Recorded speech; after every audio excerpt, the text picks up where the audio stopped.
كل من عليها فان ويبقى وجه ربك ذو الجلال والإكرام. سبحان ربك رب العزة عما يصفون وسلام على المرسلين والحمد لله رب العالمين.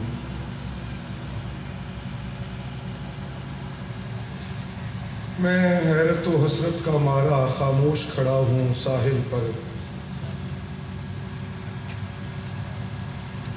میں حیرت و حسرت کا مارا خاموش کھڑا ہوں ساحل پر. دریائے محبت کہتا ہے آ کچھ بھی نہیں کم یاب ہیں ہم. ڈھونڈو گے ہمیں ملکوں ملکوں، ڈھونڈو گے ہمیں ملکوں ملکوں، ملنے کے نہیں نایاب ہیں ہم. تیری محفل بھی گئی چاہنے والے بھی گئے، شب کی آہیں بھی گئیں صبح کے نالے بھی گئے. دل تجھے دے بھی دیا اپنا صلہ لے بھی لیا، آ کے بیٹھے بھی نہ تھے کہ نکالے بھی گئے. آئے عشاق گئے وعدہ فردہ لے کر، اب ڈھونڈ انہیں چراغ رخ زیبا لے کر. میں اپنے معاصر علماء اور رفقاء اپنے آپ کو شامل کرتے ہوئے یہ بات کہنا چاہتا ہوں. شیخنا غامض فی اعیننا، وہ جو تھے وہ تھے، اگر کوئی ان جیسا ہوتا تو ان کو جانتا اور پہچانتا. کان غامضا فی الناس لا یشار الیہ بالاصابع کا مصداق تھے.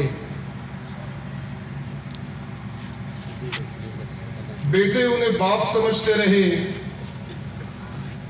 شاگرد انہیں استاد سمجھتے رہے، شفقتوں کے طلبگار انہیں شفیق سمجھتے رہے.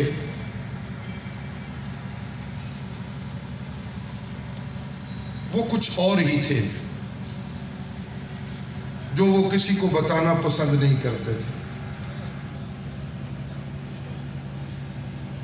جاتے ہوئے باتیں بہت کی جاتی ہیں، صدمے دکھائے نہیں جا سکتے،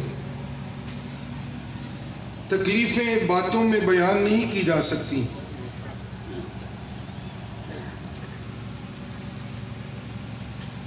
بڑی بڑی محفلوں میں بڑے بڑے دینی حلقوں کے بڑے بڑے نامور لوگ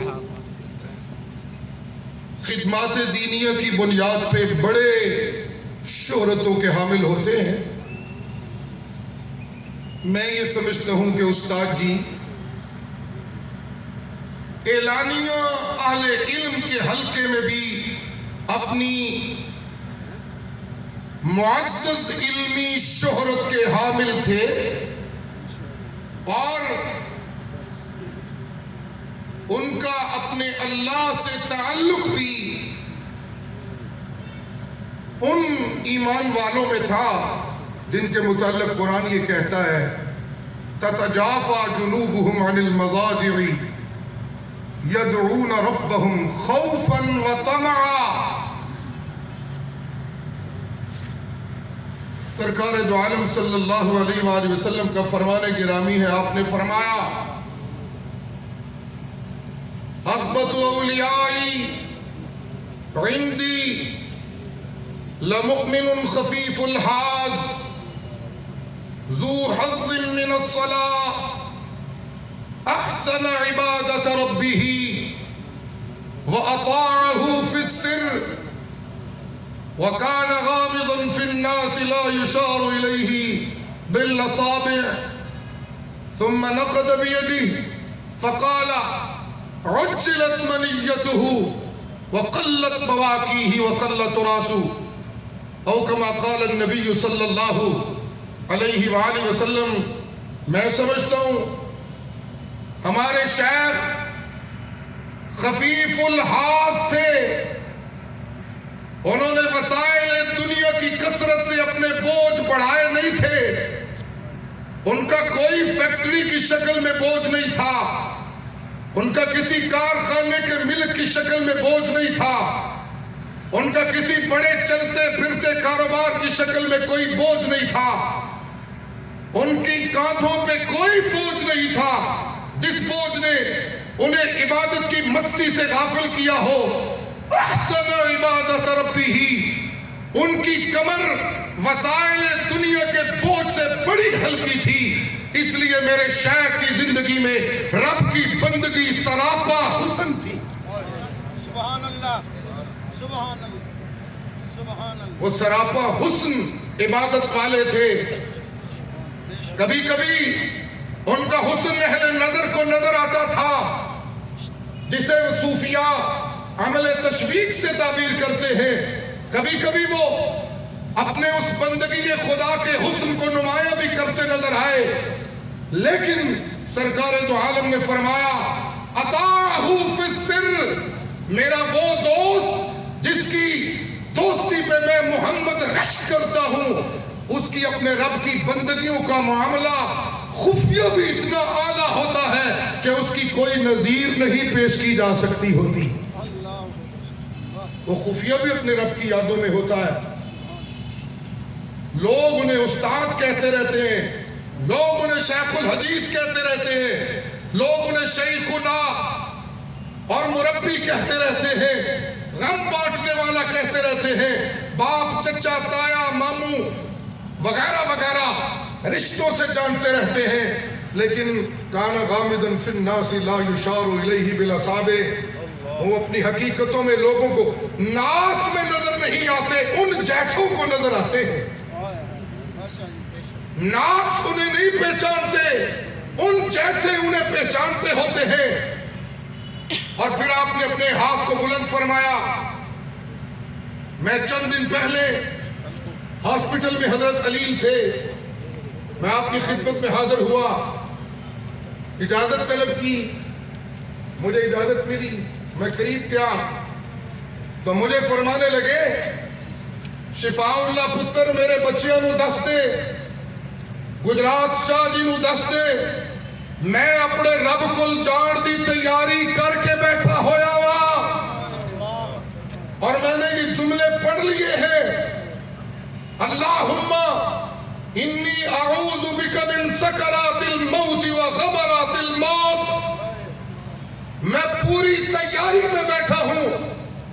میرے بھائی مولانا اشرف سلیم اور میرے بھائی قاضی نعمان اور دیگر قاضی سلمان موجود تھے.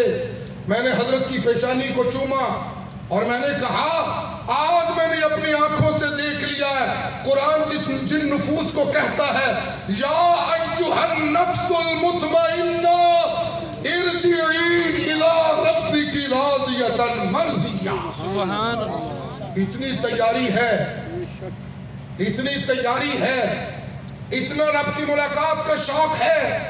میں سمجھتا ہوں استاد اس تیاری میں بھرپور مصر تھے. اور پھر رسول اللہ نے ہاتھ کو بلند کیا اور آپ نے فرمایا نقد بیدہ. آپ نے اپنی اونچی انگلی پہ انگوٹھے کو رکھا اور آپ نے چٹکی بجائی اور آپ نے فرمایا جیسے چٹکی جلدی بجی ہے اجلت منیتہ, میرے او سجن دی روح بھی انج نکل دی جس طرح چٹکی بجی ہے. اس کی موت بھی ایسے آتی ہے. وقلت بواکیہ, اس کے پیچھے بین کرنے والی ہائے ہائے ہائے کر کے شور نہیں بجاتی. اس کے پیچھے اس کے خلفاء بھی اور ان کی بیٹیاں بھی بہویں بھی, ان کی خواتین بڑی حوصلے والی ہوتی ہے. وقلت راسہ, اور جب وہ دنیا سے جاتے ہیں تو پیچھے وکیل بلا بلا کے وراثتوں کے مسئلوں کے لیے تقسیمیں نہیں کی جاتی. قاضی سلمان مبارک ہو, میرے والد گرامی نے اپنے والد ہمارے دادا جان کے لیے تعزیت میں جملے کہے تھے میں خوش نصیب بیٹا ہوں کہ میرے لیے میرے آقا شاہ بخاری نے دنیا کی کوئی جائیداد نہیں چھوڑی. میرے شاہ جی والد گرامی آج بھی اس پہ فخر کرتے ہیں. قاضی سلمان اور قاضی نعمان میں آپ کو کہتا ہوں خوش نصیب ہو. سینے پہ ہاتھ رکھ کے لوگوں کو کہنا ہم اس درویش کے بیٹے ہیں جس نے دین بانٹا ہے, دین کی عزتوں کو بیچا نہیں اور اپنی دنیا کا الو سیدھا نہیں کیا. نقد بیدہی. اس شہر میں بڑے بڑے حدیث پڑھانے والے ان کے ابتدائی زمانے کی زندگی کو بھی اس شہر کی آنکھ نے دیکھا. آج ان کی مادی دنیا کے وسائل کو گجرانوالہ کی آنکھ دیکھ رہی ہے, علمی حلقوں کی آنکھیں دیکھ رہی ہیں. میرے شیخ تمام شیوخ الحدیث کی صف میں سید تھے اور سربراہ تھے. کبھی کبھی حدیث پڑھاتے ہوئے فرمایا کرتے تھے, حضرت قاضی صاحب رحمۃ اللہ تعالی علیہ کا تذکرہ کرتے کہ ابا جی اس روایت پہ بات کرتے کرتے کہتے تھے اے موٹے موٹے شیخ الحدیث تو چپ کر کے لنگ جاندے نے. ہاں جی ابا جی بھی فرماندے سن تے میں بھی ابا جی دی کاپی پڑھ کے آنا وا. کسر نفسی کی کمال دیکھیے, کسر نفسی کا کمال دیکھیے. تو فرماتے تھے میں ابا جی کی کاپی دیکھ کے آتا ہوں, لیکن میں سنیے گجرانوالہ سنو, لیکن میں یہاں خاموشی سے آگے نہیں بڑھوں گا. جس بات پہ پیغمبر کے فرمان پہ میرے باپ حضرت قاضی ڈیرا ٹکا کے پوری بات عمل تفہیم سے گزارتے تھے, عبد الرحمان بھی ڈیرا لگائے گا. جس نے جانا ہے چلے جاؤ, جس نے رہنا ہے رہ جاؤ. میں اپنے باپ کا منہج حدیث تم تک ضرور پہنچاؤں گا. کوٹھیاں نہیں بنائی, علمی عزت کمائی ہے. کارخانے نہیں بنائے, باوقار علمی شناخت کمائی ہے. اور میں کہنا چاہتا ہوں وہ جنت الفردوس کے بالا خانے میرے شیخ کے استقبال میں رش کر رہے ہوں گے. اللہ تعالی ہم سب کو.